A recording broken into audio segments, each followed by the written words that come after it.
নমস্কার বন্ধুরা, আমাদের আরেকটি ভিডিওতে আপনাদের সবাইকে ওয়েলকাম। আমরা ভারতবর্ষে বিভিন্ন সময় কিন্তু এই এসসি এসটি ওবিসি নিয়ে বিভিন্ন প্রকার আন্দোলন দেখেছি। বর্তমানে 2026 সালে এই আন্দোলনটা কিন্তু আরো মাথাচাড়া দিয়েছে। আমরা দেখেছি দিল্লিতে সিজেপি যে আন্দোলন হয়েছিল সেখানে কিন্তু বলা হয়েছিল যে নিট পরীক্ষায় অনেকে কম মার্ক পেয়েও চান্স পেয়ে গিয়েছিল, আর বেশি মার্ক পেয়েও অনেকে চান্স পায়নি।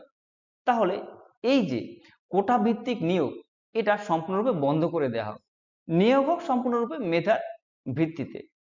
কেউ কেউ আবার এটাও বলছে যে ওয়ান নেশন ওয়ান ইলেকশন করার আগে সরকার এই রিজার্ভেশন পদ্ধতি সম্পূর্ণরূপে তুলে দিক।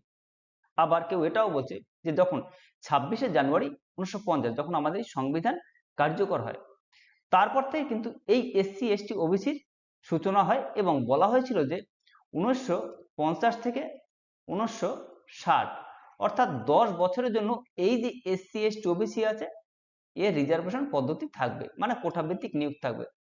তাহলে 2030 সালে এসেও কেন শেষ হলো না, এই প্রশ্নটা অনেকে রাখছে। এবার এই ভিডিওর মাধ্যমে আমরা সম্পূর্ণরূপে বিস্তারিত আলোচনা করার চেষ্টা করব। এই রিজার্ভেশন পদ্ধতি কোথা থেকে এলো এবং এর ভবিষ্যৎ কি, 2030 সালে কি এই রিজার্ভেশন পদ্ধতি সম্পূর্ণরূপে শেষ হয়ে যাবে, সংবিধান কি বলে, সম্পূর্ণ বিস্তারিত আলোচনা করব এই ভিডিওর মাধ্যমে। আপনি যদি আমাদের চ্যানেলে নতুন হয়ে থাকেন তাহলে অবশ্যই সাবস্ক্রাইব করে আমাদের পাশে থাকবেন। তো একে একে শুরু করা যাক। প্রথমেই আরেকটা কথা বলে রাখি যে আজকের আমি এই কম্পিউটারের মাধ্যমে এসেছি, তার কারণ হলো আমি অনেক গুরুত্বপূর্ণ তথ্য দেবো যেগুলো লিখতে হবে, সেই জন্যই আমি এই কম্পিউটার স্ক্রিনে এলাম। এবং যারা ভাবছো যে সরকারি চাকরি পরীক্ষা দেবে, ইউপিএসসি বিসিএস, তাদেরকে বলবো তোমরা অবশ্যই একটা খাতা পেন নেবে, কারণ এই ভিডিওর মাধ্যমে আমি অনেক গুরুত্বপূর্ণ তথ্য দেবো যেগুলো তোমাদের পরীক্ষার ক্ষেত্রে কাজে লাগবে। এবার তাহলে শুরু করা যাক। দেখো, এই রিজার্ভেশন পদ্ধতি কিন্তু 1950 সাল থেকে বি আর আম্বেদকর শুরু করেনি, এর অনেক আগেও ছিল। যেমন আমরা যদি 1000 বছর আগে লক্ষ্য করি তখন দেখব যে কিছু কিছু মানুষকে, আমরা ইতিহাসে পড়েছি পাল সাম্রাজ্য, সেন সাম্রাজ্য, তখনও কিন্তু কিছু মানুষকে তারা আলাদা করে রাখতো। কিছু মানুষকে তারা এমনকি তারা পুকুরে নামতে দিত না, তাদের শিক্ষার অধিকার ছিল না, তারা কোনো ধর্মীয় সংস্কৃতিতে যেতে পারতো না, এমনকি একটা গ্রামের মধ্যে তাদের আলাদা করে রাখা হতো। এবং ইংরেজ শাসনের সময় আমরা দেখেছি যে সেই সব জাতিবর্গকে আনটাচেবিলিটি, মানে তাদের অস্পৃশ্যতা বলে তাদেরকে আলাদা জায়গায় করে দেয়া হতো, আলাদা গ্রাম করে তাদের দেয়া হতো। এমনকি তাদেরকে রাস্তা দিয়ে পর্যন্ত হাঁটতে দিত না। অবশেষে 1882 খ্রিস্টাব্দে প্রথম জ্যোতিরাও ফুলে এই ব্যাপারে পদক্ষেপ নিয়েছিলেন। এটা জানার আগে আমরা একটু জেনে নিই যে বর্তমানে এই 2026 সালে এসসি এসটি ওবিসি কিরকম আছে সংখ্যার ভিত্তিতে। তো প্রথমে যদি আমরা এটা একটু দেখে নিই, এটা হলো 2011 সালে সেন্সাস। আপনি দেখতে পাচ্ছেন টোটাল জনসংখ্যা হলো 121 কোটি আমাদের ভারতবর্ষে। তার মধ্যে এসসি কত, এসসি হলো প্রায় 20 কোটি, আর এসটি কত, এসটি হলো প্রায় 10 কোটি। মানে আপনি যদি পার্সেন্টেজ বলা হয় সেখানে এসসির পার্সেন্টেজ হবে 16.63%, আর এসটি হবে 8.61%। মানে ভারতের টোটাল জনসংখ্যার 16.63% হলো এসসি এবং 8.61% হলো এসটি। এবং ওবিসি কত, ওবিসি বলা হয়েছে যে প্রায় 52%। এটা নিয়ে একটু সন্দেহ আছে, কারণ মন্ডল কমিশনের হিসাব অনুযায়ী আমি বলছি আপনাকে, এটা নিয়ে একটু সন্দেহ আছে। তো টোটাল মিলালে হলো প্রায় 75% ব্যাকওয়ার্ড ক্লাস আছে আমাদের ভারতবর্ষে। এটা কিন্তু 2011 সেন্সাস অনুযায়ী বলছি, এবং 2026 সালে সেন্সাস শুরু হয়েছে, তো সেটা আলাদা বিষয়। যে রিপোর্ট আমার কাছে আছে তার ভিত্তিতে আমি বললাম। এবার চলুন আমরা একটু জ্যোতিরাও ফুলের ব্যাপারে জেনে নিই যে কিভাবে তিনি 1882 খ্রিস্টাব্দে এই জাতিভেদ বা প্রথার বিরুদ্ধে তিনি কিভাবে দাঁড়িয়েছিলেন।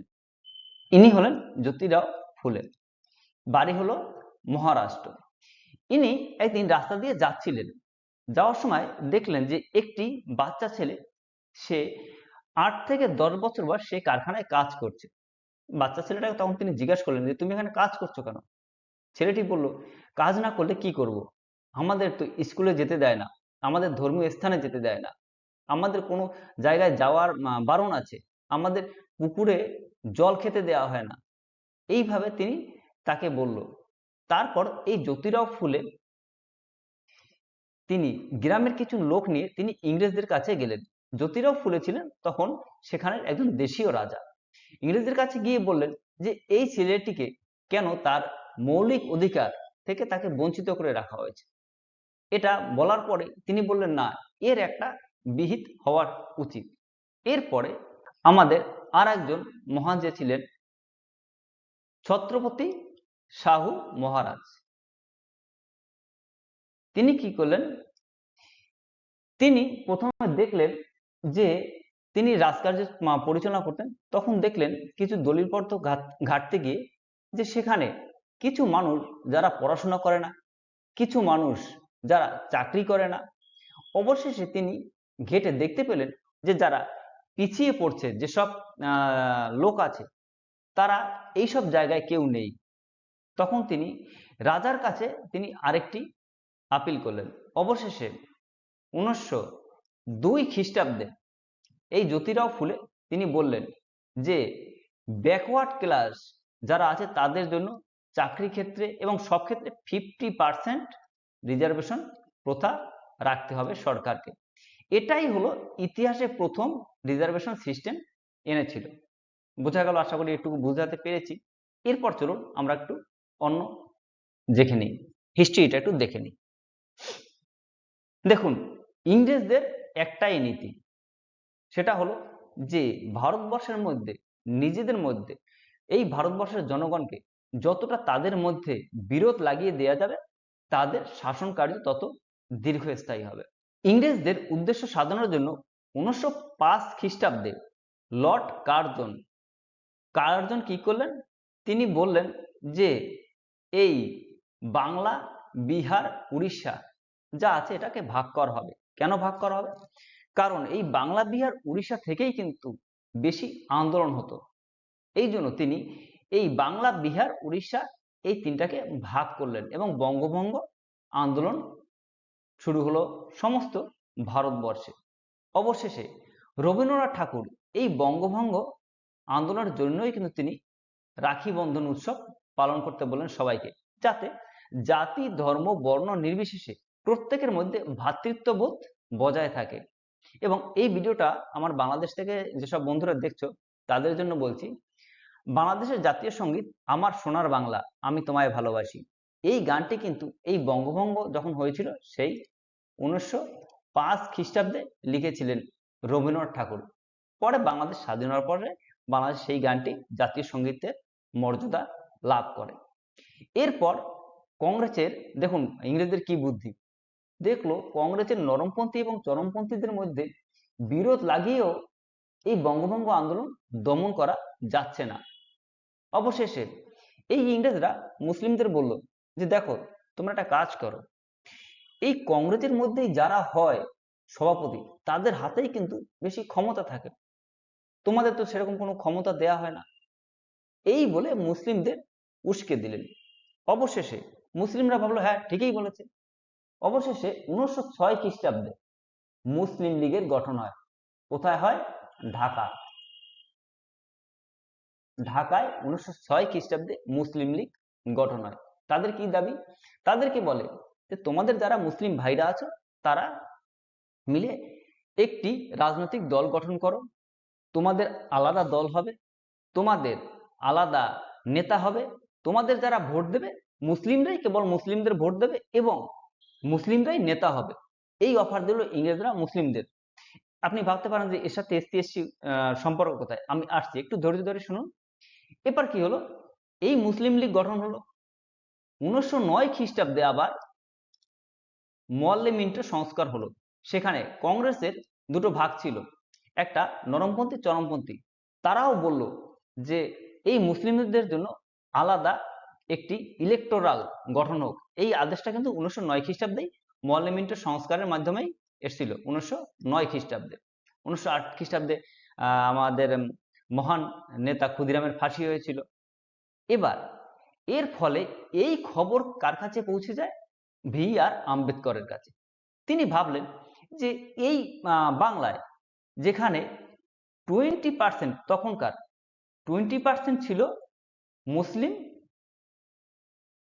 আর 80% ছিল হিন্দু, অর্থাৎ 20% মুসলিমরা তারা যদি আলাদা নেতা পায়, তারা যদি আলাদা ভোট দেওয়ার স্বাধীনতা পায়, এমনকি তারা যদি আলাদা জায়গা পায়, তাহলে এই হিন্দু সমাজের মধ্যে যারা পিছিয়ে আছে, ব্যাকওয়ার্ড ক্লাস, তাদের জন্য কেন আলাদা ব্যবস্থা হবে না?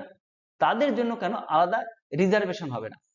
এখান থেকেই রিজার্ভেশন ব্যাপারটা মাথায় এসছে। এরপর আমরা জানি যে গোল টেবিল বৈঠক হয়েছিল, 3টে গোল টেবিল বৈঠক হয়েছিল, যার মধ্যে কংগ্রেস কিন্তু একটা অংশগ্রহণ করেনি।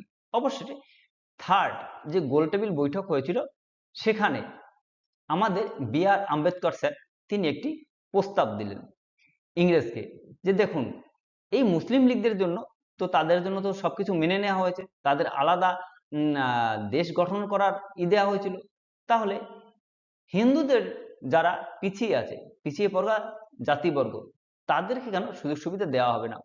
অবশেষে এই যে ইংরেজরা তার কথাটি মেনে নিল এবং 24শে সেপ্টেম্বর 1932 এটি কিন্তু একটি ধারার সাথে, বৈধতার সাথে যুক্ত হয়। কিন্তু কিন্তু কিন্তু কাহিনীতে এখানেই টুইস্ট। কিরকম? সেটা হলো এই বৈঠক হয়েছিল লন্ডনে। যখন এই BR আম্বেদকর স্যার তিনি দেশে ফিরলেন, তখন গান্ধীজি ছিল জেলে এবং গান্ধীজির কানে এই কথাটি যখন পৌঁছায়, তখন সেখানে ছিলেন মদন মোহন মালব্য। এই মদন মোহন মালব্যকে গান্ধী বললেন যে দেখো তুমি এক কাজ করো, তুমি BR আম্বেদকরের কাছে যাও, গিয়ে বলো এই যে পিছিয়ে পড়া জাতিবর্গের জন্য BR আম্বেদকর যেটা করছে, এতে হিন্দুদের মধ্যে, হিন্দুদের সাথে আলাদা সংঘর্ষ হতে পারে, এটা ঠিক নয়। মদন মোহন মালব্য এলেন, তিনি BR আম্বেদকরকে বললেন, কিন্তু BR আম্বেদকর তিনি রাজি হলেন না, তিনি কোনো মতেই রাজি হলেন না। এবার গান্ধীজির সেরা অস্ত্র, গান্ধীজির সেরা অস্ত্র কি? অবশ্যই কমেন্ট সেকশনে লিখে জানাবেন। অনশন। অনশন শুরু করলেন। অবশেষে গান্ধী যখন 6 দিন টানা অনশন করলেন, তখন এক প্রকার বাধ্য হয়ে BR আম্বেদকর স্যার তিনি গেলেন গান্ধীজির সাথে দেখা করতে। গান্ধীর সাথে দেখা করে বলছে যে এই যে আমি SC ST OBCদের জন্য করেছি, এটা তাদের ভালোর জন্যই করেছি। যদি তাদের এই SC ST OBC তাদের যদি ব্যাকওয়ার্ড ক্লাস না দেওয়া হয়, তাদেরকে যদি এইসব সুযোগ সুবিধা দেওয়া হয়, তাহলে তো তাদের জন্য কোনো কিছু করার প্রয়োজনই আসে না। কেন তাদের শিক্ষা থেকে বঞ্চিত করা হয়? কেন তাদের এই পিছিয়ে পড়া হিসাবে ধরা হয়? কেন তাদের অস্পৃশ্যতা, মানে তাদেরকে ছোঁয়া যাবে না, এরকম কেন বিহেভিয়ার করা হয়? অবশেষে গান্ধীজি বুঝলেন এবং কিছুটা মেনে নিলেন এই BR আম্বেদকর স্যারের কথা, এবং গান্ধীজি আর BR আম্বেদকরের মধ্যে পুনা চুক্তি হয়। পুনা চুক্তি 1932। পুনা চুক্তিটা কি? আচ্ছা, আপনি যখন রেলে ভ্রমণ করেছেন, কখনো কখনো লক্ষ্য করেছেন যে বিভিন্ন স্টেশনে লেখা থাকে যে রিজার্ভেশন কোনো দয়া নয়, রিজার্ভেশন হলো পুনা চুক্তির ফলাফল। আগে রেল স্টেশনে লেখা থাকতো। মানে পুনা চুক্তি কি? এই যে গান্ধীজি এবং BR আম্বেদকর স্যার তারা মিট করলেন, তারপর সেখানে একটি পুনা চুক্তি হয়। এরকম এখানে বলা হয়, দেখুন এই লেখা আছে, 1 নম্বর, উন্নত ও অনুন্নত হিন্দু সম্প্রদায় যৌথভাবে ভোট দেবে, অর্থাৎ অনুন্নত হরিজন শ্রেণী সব হিন্দুদের যৌথ নির্বাচক মণ্ডলী নীতি স্বীকৃত হবে। এবং এটি মেনে নিয়ে গান্ধী আগে যেখানে বিধানসভায় তাদের ব্যাকওয়ার্ড সিট ছিল 71, সেখান থেকে সিট বাড়িয়ে করা হলো 187। এতগুলো সিট বাড়িয়ে দেওয়া হয়েছে এই হিন্দুদের ব্যাকওয়ার্ড ক্লাসদের জন্য। এবং এখানে আমাদের 5 নাম্বারটা কিন্তু খুব গুরুত্বপূর্ণ। কেন? 10 বছর পর সংরক্ষিত আসনের অবসান করা হবে, মানে 10 বছর পর আর সংরক্ষিত আসন থাকবে না। তাহলে আমরা তো ঠিকই শুনেছি যে 1950 খ্রিস্টাব্দে যখন এই SC ST OBC করা হয়েছিল, তখন তো বলা হয়েছিল যে 10 বছরের জন্যই থাকবে, সংবিধানও তাই ছিল। আমাদের সংবিধান অ্যাডপ্ট করা হয় 26শে জানুয়ারি 1950। তাহলে 10 বছরের জন্য ছিলই, তাহলে কেন আবার বাড়তে বাড়তে 2030 হলো? আসলে ব্যাপারটা হলো বিভিন্ন সমীক্ষা এবং বিভিন্ন উচ্চপদাধিকারী যারা ব্যক্তি ছিলেন তারা সমীক্ষা করে দেখেছেন যে সেইভাবে ব্যাকওয়ার্ড ক্লাস যারা আছে তারা কিন্তু এখনো যথেষ্ট পিছিয়ে আছে। উদাহরণ চাই আপনার, তাহলে শুনুন। 2024 সালে IIT, Indian institute of technology, সেখানে 2400 সিট খালি ছিল। মানে এই অনুন্নত বর্গের যারা আছে তারা কিন্তু সেই সিটটা পূরণ করার মতো যেটুকু ন্যূনতম দরকার তাও তারা করতে পারেনি। অর্থাৎ যারা পিছিয়ে আছে তারা কিন্তু যথেষ্ট পিছিয়ে আছে এখনো। আরো একটা উদাহরণ দিচ্ছি আপনাকে। আপনি দেখবেন এখনো বিভিন্ন জায়গায় আমাদের দেশেই এই বিভিন্ন রকমের কুসংস্কার চলে, যার ফলে অনেক মানুষ কিন্তু মেরেও ফেলা হয়। বলা হয় কেউ ডাইনি বলে কাউকে মেরে ফেলা হয়, বা ওই বলে। এই যে পিছিয়ে পড়া জাতিবর্গ বা যারা এখনো শিক্ষার আলো সেইভাবে পৌঁছায়নি সেই সব গ্রামে মেধাবী ছেলেরা থাকলেও তারা আইআইটির মতো শিক্ষা প্রতিষ্ঠানে কি সহজেই পৌঁছে যেতে পারে না। তাদের কিছু না কিছু বাধ্যবাধকতা আছে। এই জন্যই সংবিধানে কিছু কিছু পরিবর্তন করে প্রতি 10 বছর পরিবর্তন করে বর্তমানে 2030 সাল পর্যন্ত নেওয়া হয়েছে। আপনার যদি প্রশ্ন থাকে যে এরপর কি আরো 10 বছর বাড়ানো হবে, অবশ্যই বাড়ানো হবে। আরেকটা কথা বলছি, দেখুন কোনো একটা দেশের রিজার্ভেশন পদ্ধতি কিন্তু পৃথিবীর সব দেশে আছে প্রায় বলতে গেলে। পাকিস্তানে আছে, ইউএসএ তে আছে, লন্ডনে আছে, কানাডায় আছে। যদি কোনো একটা দেশে এই পিছিয়ে পড়া জাতিবর্গকে সবসময় পিছিয়েই রাখা হয়, সেটা কিন্তু একটা দেশের অ্যাটম বোমের থেকেও ক্ষতিকর ব্যাপার। হয়তো এখন বলা যাবে না, কিন্তু ভবিষ্যতে বোঝা যাবে। তো চলুন এবার আমাদের অন্য আলোচনায় যাই। এবার আপনার প্রশ্ন হতে পারে যে এই যে ভারতীয় সংবিধানে লেখা আছে, দেখুন তার আগে বলে রাখি ভারতীয় সংবিধান তৈরি করতে মোট সময় লেগেছিল 2 বছর 11 মাস 18 দিন। 2 বছর 11 মাস 18 দিন লেগেছিল আমাদের সংবিধান করতে। অবশেষে 26শে জানুয়ারি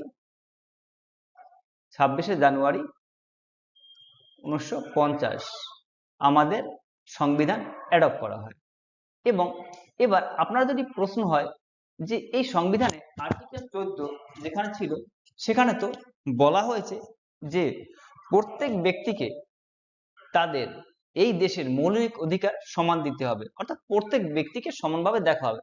তাহলে এই এসসি এসটি ওবিসিদের কেন আলাদা দেখা হয়? এর উত্তর হলো আসলে এই আর্টিকেল 14-র মধ্যেই আবার বিভিন্ন ধারায় ভাগ করা আছে এবং সেখানে এই এসসি এসটি ওবিসি সম্পর্কে লেখা আছে এবং বিভিন্নবার অ্যামেন্ডমেন্টও হয়েছে, এগুলো আমরা জানি। এবার আপনার মনে হতে পারে যে আমি তো তাহলে ওবিসির কথা বললাম না, ওবিসির কি হলো? এবার দেখুন এই যে আমাদের পণ্ডিত জওহরলাল নেহেরু স্যারকে দেখতে পাচ্ছেন, ইনি 1950 সালে প্রথম এই ওবিসির কথা বলেছিলেন এবং তখন ছিলেন ভি পি মেনন। এর নেতৃত্বে তিনি বললেন যে এই ওবিসিদের 50% রিজার্ভেশন দিতে হবে। অবশেষে এই মন্ডল কমিশন 1979-এ এসে মন্ডল কমিশন গঠন করা হয়েছিল এবং তার ফলে এই এসসি এসটি ওবিসি সম্পর্কে তখন বলা হয়েছিল এবং তখন কিন্তু দেশে বিভিন্ন আন্দোলনও হয়েছিল।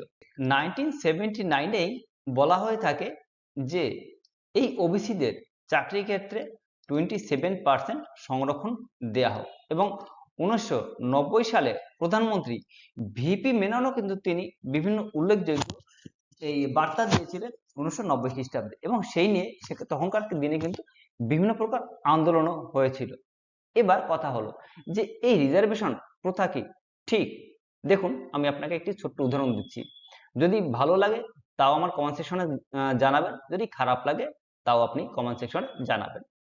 কথা হলো কোনো ব্যক্তি যদি দুজন ছেলে থাকে, মনে করুন একজন হাঁটতে পারে আরেকজন হাঁটতেই পারে না, তাহলে যে হাঁটতে পারে না তাকে নিশ্চয়ই কোলে নিয়ে চলবে, এবং তার যখন হাঁটার বয়স হবে তখন তিনিও নিশ্চয়ই তাকে হাঁটতেই দেবেন।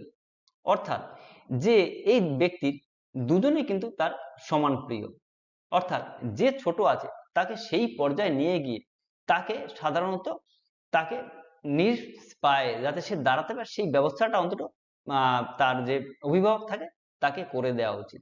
আমাদের দেশেও ঠিক তেমনি যারা ব্যাকওয়ার্ড আছে তাদেরকে ন্যূনতম সুযোগ সুবিধা দিয়ে তাদেরকে একটা পর্যায়ে এনে তারপর সেই ব্যবস্থাটাকে থামানো উচিত বলে আমি মনে করি। এবং বি আর আম্বেদকর একটি বলেছিলেন একবার যে যতদিন না পর্যন্ত ব্যাকওয়ার্ড ক্লাসের কোনো মানুষ দেশের সর্বোচ্চ সাংবিধানিক পদে যাবে ততদিন পর্যন্ত এই এসসি এসটি ওবিসি চলতে থাকবে। এবার এই ব্যাপারে আপনার কি মতামত অবশ্যই আমাদের কমেন্ট সেকশনে লিখে জানাবেন। আর এরকম ভিডিও পাওয়ার জন্য অবশ্যই আমার চ্যানেলটি সাবস্ক্রাইব করে পাশে থাকবেন। দেখা হয় পরবর্তী ভিডিওতে। Thank you.